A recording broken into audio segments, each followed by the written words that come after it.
right guys, so here's a quick comparison of the springs. This is the old spring. As it comes out, you will see there's a rubber insulator on the bottom. It looks like this. This little nipple goes in the outside hole of the arm towards the outside of the car. There is two holes, one on the inside and the outside. Technically you can get it wrong, but you'll see here on the other one, it's facing outward. The other thing to note, like I said previously, is your H&R reads top to bottom. So this isn't flipped upside down. And all you gotta do, take your little hockey pucks and swap them over. It's kind of hard to do one-handed, but I'm gonna swap those over. As you can see here, the two bolts are out of the arm. You just go ahead and pull the arm down like this and slip it in. You use a pull jack to pre-tension it and get it back in place once that has been done. So we'll go ahead and do that right now. I just wanted to give you guys a quick look.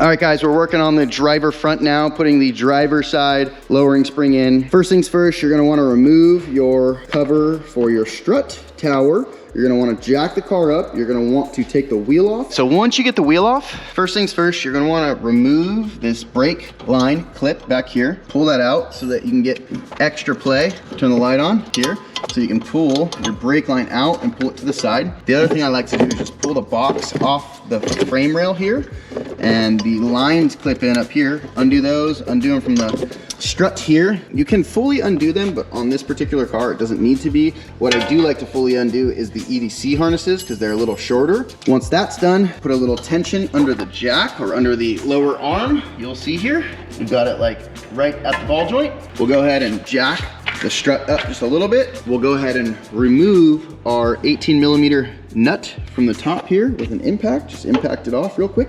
If you have trouble removing it, like the bolt's just spinning, you can reach through here and just pinch the shaft here like that with your hands, and that 9 out of 10 times will be enough to get it to break free. I've had a few that are really, really stuck and you just gotta squeeze them hard, but generally they just pop right out. Once that's done, you lower your strut. And in doing so, what it's gonna do is drop out of the top hat. The other thing, if you don't wanna do them at the same time, I like to do both sides at the same time, but if you don't want to, you will have to remove this sway bar end link. If you want to do them at the same time, you can kind of get away without doing that, but it is easier to remove this sway bar end link, just a heads up. I will show you what it looks like once we bring the strut all the way down and tip it out, but basically it's just gonna lower the suspension down. You'll be able to just barely squeeze it by the fender here, pull the spring off, and put the new spring on. So let's go ahead and do that. All right guys, so once you get the strut out, it'll look like this. You literally pull your spring off. The springs are identical. They both are just for the fronts. Same thing goes with these front ones. You want to make sure that H&R is facing up. You go ahead, slip it over. If you see here, there's quite a bit of dirt and debris. I like to kind of smack all this out. So a lot of time take my finger and just kind of, or you can get a little compressed air in here and blow that channel out. So I like to blow that out. And then once you do that, you'll go ahead and just seat the spring right into the pocket there. You see this? Right like that. You'll put your little top dust boot on. These have torn apart. It is a good thing to replace these. Generally on most cars, they're already falling apart after a few years. And same goes with this. There's a little finger here, a little stopper. That will go butt right up against like that. So make sure to put this in the correct orientation. You can kind of see the witness mark from before where it was existing. So yeah, we'll go ahead and throw this on there and tip it back in, and this is basically done in about 5 minutes. And just so you guys can get a better idea of how it's done at one side, I did go ahead and remove the 16mm nut from our sway bar end link. This is what it'll look like. Everything is still basically intact, just freely hanging in here. All our wires and brake lines have enough slack. Nothing's being taut or pulled on, stressed in any way. So yeah, let's go ahead and finish this side up, get the other side done, and take this car for a test drive. Okay guys, as you'll see, we have the spring in and the strut back in the factory location. We have gone ahead and just impacted the 18mm bolts. You can see that here. Everything is back in. We will go ahead and fit our sway bar end links and all these cables and brake line clips back in place. We'll show you that when we're done, but it's a very easy install. If you need a little bit more leverage, you can put a pry bar between the arm here and the subframe just to get a little bit more room to pop the strut below the fender. That's the trick, guys. So we'll go ahead and get this other side done, give you a quick look at what it looks like beforehand. We've already removed some of the cables, but yeah, nonetheless, super easy.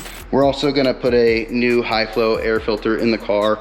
Had quite a dirty air filter, so gonna replace this Molly filter out for a new one. But yeah, guys, almost there. Charge pipe is back on, the lines are back on, the clamps are tight for the couplers. We're about to finish the front spring, and when we're done, we're gonna install this flex fuel kit and take this bad boy for its maiden voyage, go put some ethanol in the tank and see how she does. All right, guys, so here's a quick look at the engine bay before we fully tear everything apart. The intake, everything is going to stay in. You can remove it if you want for extra clearance, but you don't have to. You will have to remove some of this wiring harness kind of out of the way to get to your intake manifold bolts, as well as your map sensor and the harness over here for the O2 sensors. We'll have to flip that out of the way. You will have to unclip your charge pipe. There's one connector for the throttle body and one vacuum hose going to the throttle body. We'll undo those. And then you've got the 7 bolts across the top here, which are 11 millimeters. And basically after that, the intake will pull up. You do have to undo this vacuum line from your valve there.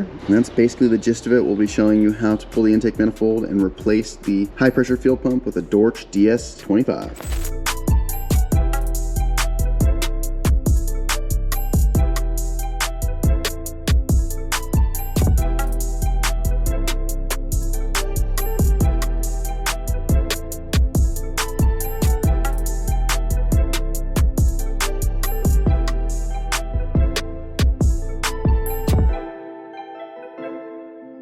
Here we have our Dorch DS25 high pressure pump.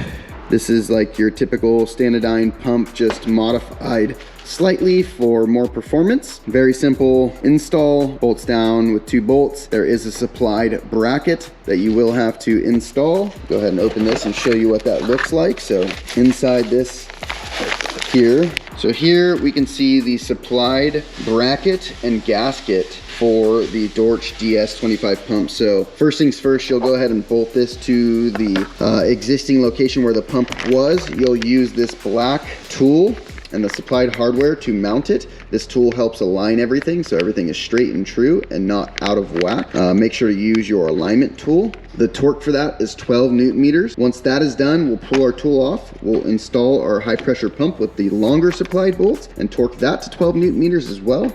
We'll go ahead and install our fuel line, the soft line and the hard line to mate it to the actual high pressure fuel rail. And once that's all done, we'll give you a look at that. There is a supplied connector as well in this bag, you can see, that does adapt the connector style for the Dorch pump to the factory style connector. You will need that as well. Yeah, that's basically everything that comes in the kit. You can see here it's the DS25 250. So yeah, let's go ahead and get that bad boy in the car. This is gonna make a massive improvement for fueling, as right now the car is on full E85 and it's not running out of fuel, but having the option to get more fuel and raise the boost levels is a nice addition. It also will just basically lower the threshold that the high pressure pump is running at so that it doesn't have to work so hard to supply the amount of fuel that we need. Anyways, here's one more look at everything with the intake off and ECU disconnected. It's not very hard. Probably took about 20 minutes maybe to get to this point. Those of you doing it at home can do this. You don't need the car on a lift, but it does help to get that lower fuel line down there. It can help, but anyways, nonetheless, this is what you do. All right, guys, so I have the 2 high pressure pumps laid next to each other here. You can see the factory hard line from the soft line underneath basically the driver's seat to the high pressure pump, and then this is the high pressure pump to the high pressure fuel rail line. So these 2 will be removed and staying off the car and getting replaced with these 2 lines. So this soft line is going to replace the hard line from the soft line to the high pressure pump. So it's going to be a soft line into a soft line into the high pressure pump. And then from the high pressure pump, the new one, we have our new high pressure fuel line. So this will go from the pump to the high pressure fuel rail, as well as all the stuff I previously mentioned to get it mounted and make it work. So we're going to go ahead and get this high pressure fuel pump in the car. and we'll show you that right now. So quick tip here, there are 5 pieces of hardware supplied. The long ones hold the high pressure pump to the bracket. The 2 matching shorties hold the bracket to the actual block. And then this is an additional bolt supplied to hold the bracket down. So you will have to install this to hold your bracket down. Let's go ahead and get this bracket or adapter in the car. Quick tip, guys, you want to make sure that this surface area here is wiped down nice and clean, which we've already done. So we're going to go ahead and just drop our bracket literally right onto here like that. We're going to get our alignment tool and install this. So here, guys, you can see the tool installed. And we have our T30 hardware, about to torque this to 12 Newton meters. And the main thing you want to experience is this alignment tool just coming in and out very easily. So yeah, once that's torqued, we'll go ahead and throw our pump on. All right, guys, so actually I messed up when I said that this extra supplied bolt was for the bracket. It's actually for this knock sensor here. The high pressure pump runs into the head of this bolt, so they supplied this additional 5th piece of hardware to install that here. So we'll go ahead and do that now and torque this to 10 Newton meters. All right, guys, here's a quick shot of the bolt installed in the knock sensor. We've torqued it to 12 Newton meters. 10 actually felt a little loose, so I ended up going 12 Newton meters. Everything looks good. We'll go ahead and install our high pressure pump now. And this can actually only go one way, guys. Pump actually ends up in the car like so. All right, guys, we're in the car, ready to fire it up for the first start with the DS25 high pressure fuel pump installed. We do still need to flash the car, but before I do that, I want to make sure that the fuel system is primed. I have gone ahead and let the car go to rest, as well as turn it on a few times, unlock it, lock it to make sure the high pressure pump is primed. We're gonna go ahead and fire it. As you guys can see, that was a little bit longer than expected crank. It actually didn't even start, it just straight died. Tried to start for a second. We also are on E85, which does make the car rough as is sometimes to start. So we're gonna go ahead and hit it again and see what happens.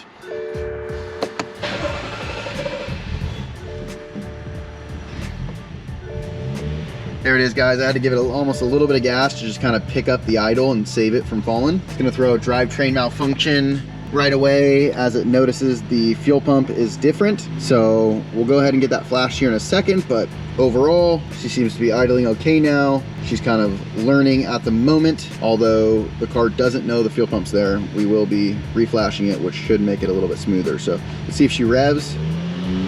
She does. It's able to catch its idle. A little stuttery when it comes down. I don't know if you guys can see it in the RPM gauge, but the car is shaking just ever so slightly. It did just idle up on its own as it's trying to figure out what's going on. But nonetheless, the car is running. We're gonna go ahead and take a look at everything from the engine side, which all is good. I don't see any fuel squirting anywhere. I did make sure to check it before starting it. So yeah, I mean, everything is good. We're gonna reflash the car, which we'll show you here in a second, and then we'll take it for a drive.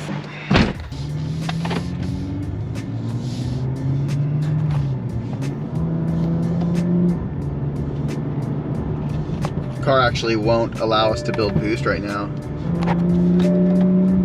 We're gonna go ahead and get it flashed. I just wanted to take it for a quick spin, make sure she felt okay, which she does.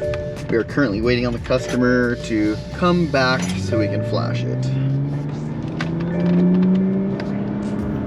All right, guys, so we just reflashed the M235i to the multi-map 93 octane. So car is retuned on the multi-map 93 octane map for the high pressure fuel pump stage 2. We're gonna go ahead and take this thing on its maiden voyage. Got no lights on the dash. She started much, much better after our reflash to the stage 2 map with the Dorch stage 2 fuel pump selected in the options. Feels just like OEM driving down the street.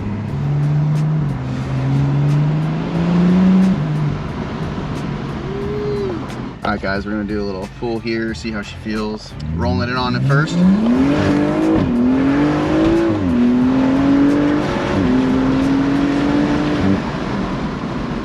Not bad, not bad. Not feeling quicker than before. A little bit, maybe? Yeah.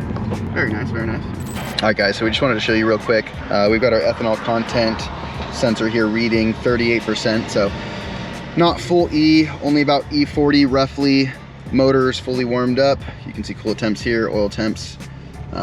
Yeah, and real quick, let me show you guys how you would tune it if you were gonna tune it. We obviously already tuned it, but you'll go over here into tune. You'll go to flash an MHD map.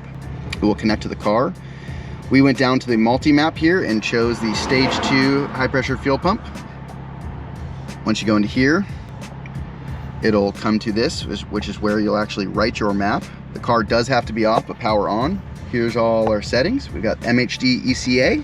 We've got enable flex fuel clicked, no anti-lag, MHD controls, apply linear throttle mapping, aftermarket downpipes, remove speed limiter, increase iDrive, disable MSA, overrun BROP short. Here's kind of our burble settings. These are all up to you based as far as what you want to do. Cold start noise reduction, exhaust flap always open, startup roar, no limit power by gear. For now, this thing has an OEM T-map sensor. We may want to upgrade in the future, but for now, this will work. The Dorch Stage 2 high pressure fuel pump, you can see that's probably the most important setting out of all these settings. We do have coolant target to sport, and reset freeze flash counter to 1, which you can do or not do. Anyways, that's the settings. That's how you're gonna wanna have it with these similar mods. Anyways, we're gonna go back to monitor, which is where you will see your ethanol content and whatnot. So let's give it one more rip, and then we'll get some footage from outside the car.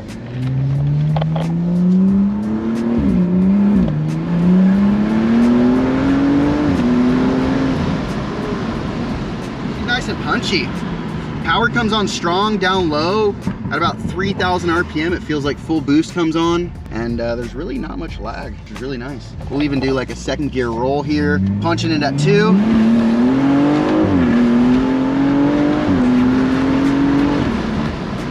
Super fun. Super fun. The only thing actually this thing needs is one of those Turbo Smart BOVs. This would make it sound really sick, but super dope. I'm gonna pull over. I'm gonna get some footage for you guys outside of how it sounds.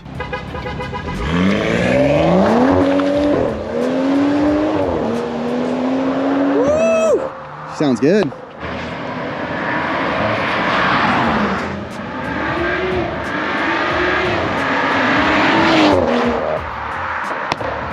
Sounds good. Customer stoked. Woo! If you like this video, be sure to check out the next one. And if you haven't subscribed yet, be sure to subscribe and like the video. It helps a lot. Thanks, and see you in the next one.